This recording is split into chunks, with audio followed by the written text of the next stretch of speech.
Ultimate Warrior versus the Honky Tonk Man, SummerSlam 1988. You've probably heard about it.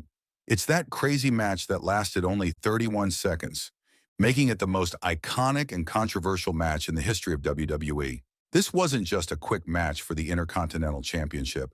It was a turning point, the Honky Tonk Man's career. It marked the end of the longest Intercontinental title reign ever, and set the Ultimate Warrior on a path to becoming one of the biggest stars the wrestling world had ever seen. So in today's video, I'm going to break it all down for you, starting with the lead up to the match, then what actually went down in those few seconds of mayhem, the aftermath, and of course why this moment still gets people hyped all these years later. Let's get into it. Right, so let's set the stage. It's the summer of 1988, and the Honky Tonk Man is the reigning Intercontinental Champion. And not just any champion. This guy's been holding on to the title for an insane 454 days. That's still the record, by the way. Honky wasn't exactly a fighting champion, though. He was more like a duck and dodge kind of guy, always finding sneaky ways to keep his belt. Now, Honky's whole shtick was that he was this cocky, Elvis-inspired character. He'd strut to the ring in his flashy jumpsuits, talking trash and riling up the crowd. He was the guy everyone loved to hate, and he leaned all the way into it. Then you had the Ultimate Warrior. At the time, Warrior was still a rising star, but you could already feel the buzz around him. He was like a walking explosion. Face paint, tassels, wild energy, and a total wrecking ball in the ring. Fans loved him because he wasn't like anyone else. Where Honky was flashy and calculating, Warrior was raw power and chaos. The tension between these two was classic WWE. Honky wasn't shy about running his mouth, calling Warrior things like a redneck hillbilly and a barbarian. Warrior, of course, fired back, mocking Honky as a showboat and a country bumpkin. The promos leading up to this match were gold. It was the perfect mix of humor, trash talk, and hype. By the time SummerSlam rolled around, fans were ready to see Honky finally get what they thought he deserved.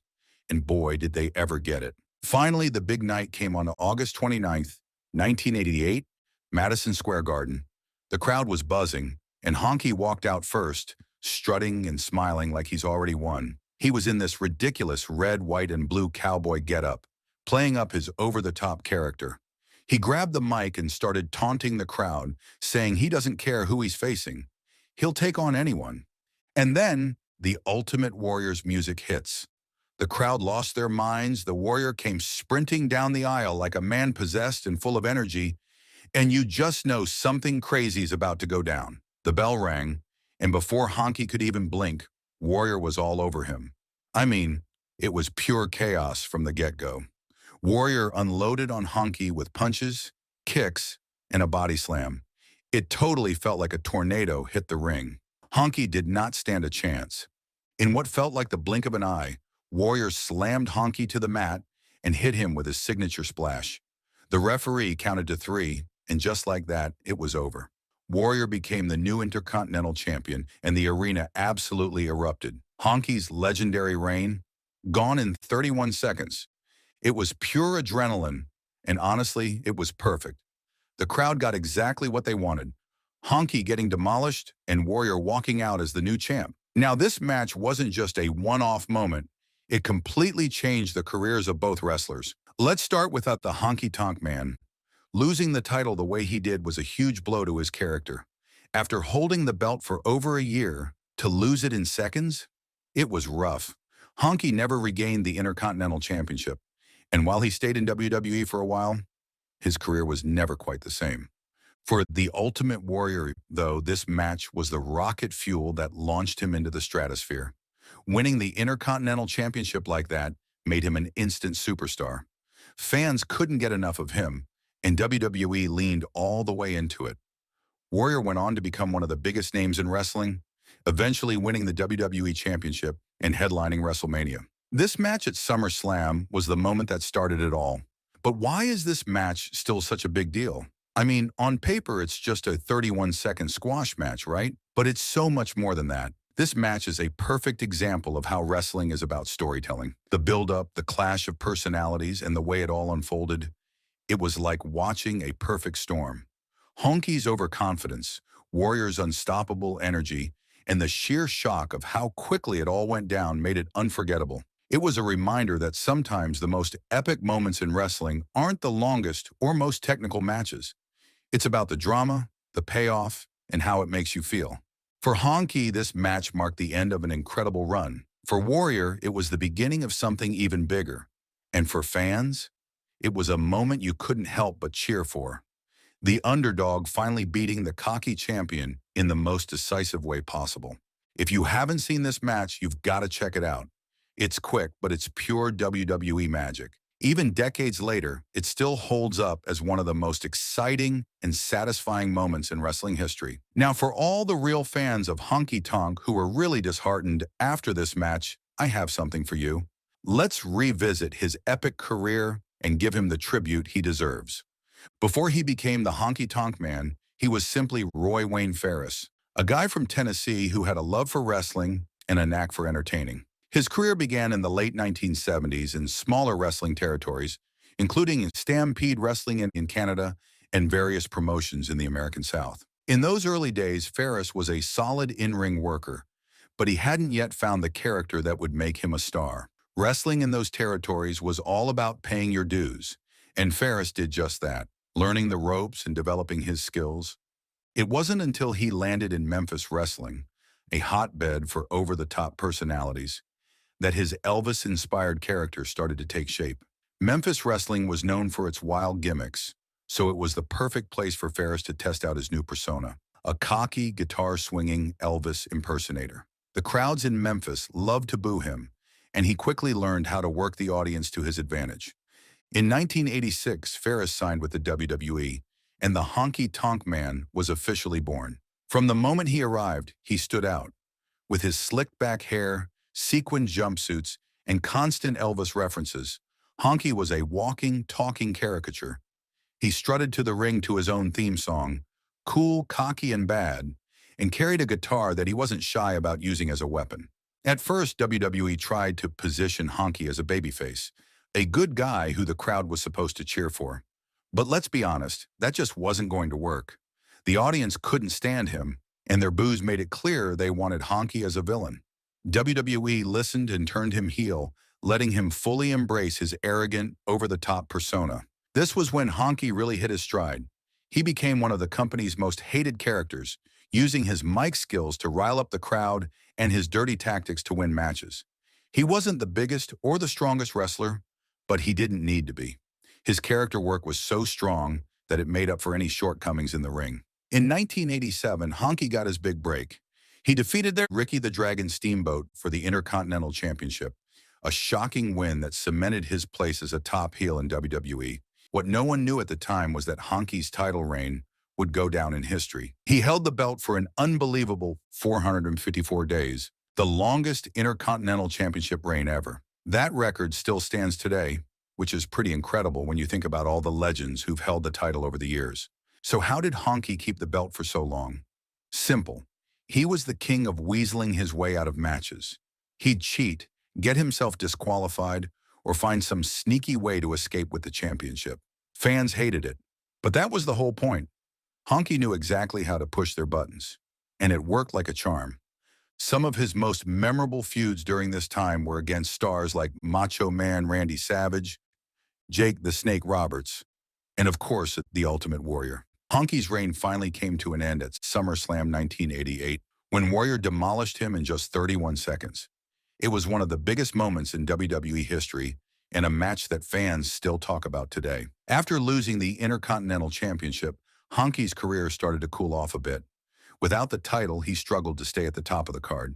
He continued to feud with other mid-card stars, but he never quite recaptured the momentum he had during his championship run. Then he started showing his toxic side a bit more.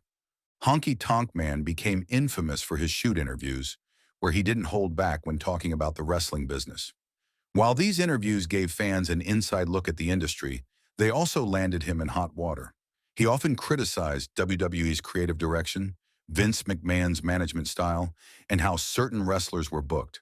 His comments about the Ultimate Warrior were especially harsh.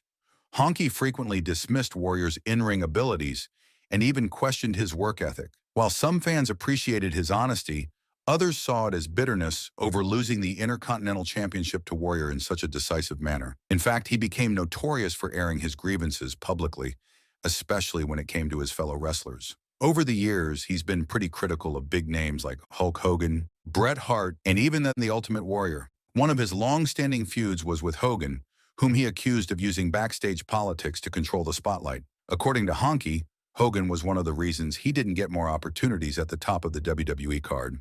While Hogan himself never engaged much with the accusations, Honky continued to call him out in interviews, even years after their time in the ring. He also took jabs at Bret Hart, claiming Bret was overrated as a performer and only got to where he was because of his family connections. Of course, Bret fired back in his autobiography, calling Honky a no-talent Elvis impersonator.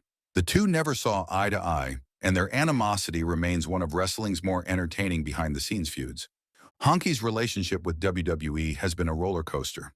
While he was a huge star during the late 1980s, he left the company in the early 1990s under less than amicable circumstances. He accused WWE of failing to use him properly after his title reign and felt disrespected by the way his character was handled. Despite this rocky history, Honky returned to WWE on several occasions, including his 2019 Hall of Fame induction. But even then, he didn't shy away from criticizing the company's modern direction, claiming that WWE had lost the magic of its earlier days. One of his more memorable storylines during this period was teaming up with Greg the Hammer Valentine to form the tag team Rhythm and Blues. The duo leaned into Honky's musical gimmick, with Valentine even dyeing his hair black to fit the look. While they had some entertaining moments, Rhythm and Blues never reached the same heights as Honky's singles career. By the early 1990s, Honky's time in WWE was winding down. He left the company in 1991 but continued to wrestle on the independent circuit, popping up in various promotions over the years.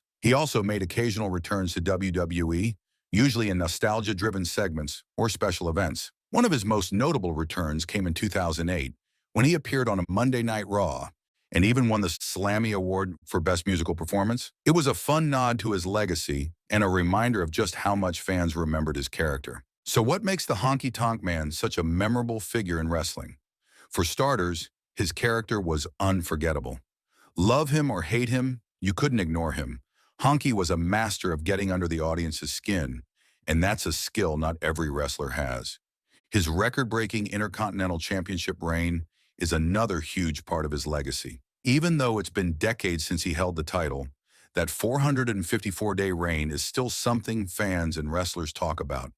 It's a testament to how well Honky played his role as a sneaky, cowardly champion.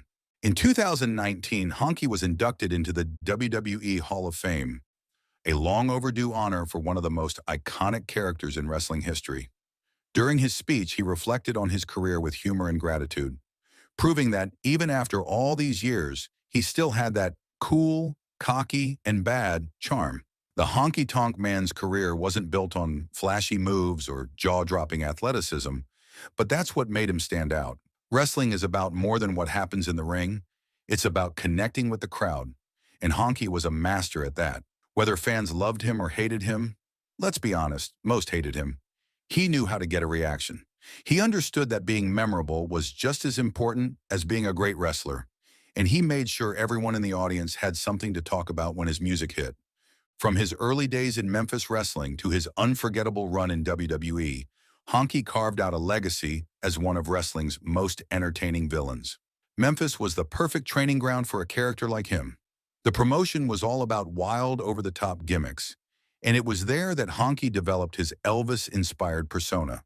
With his flashy, sequined jumpsuits, slick-back hair, and cocky strut, he transformed himself into the ultimate showman. The fans in Memphis loved to boo him, and that reaction helped him sharpen his skills as a heel. What made Honky Tonk Man special wasn't his win-loss record or his in-ring abilities. It was his charisma, his ability to entertain, and his knack for making fans care. He showed that wrestling isn't just about athleticism. It's about creating moments and leaving a lasting impression. Whether you were booing him for his cheating ways or laughing at his antics, Honky gave you something to remember. His influence on wrestling can still be felt today.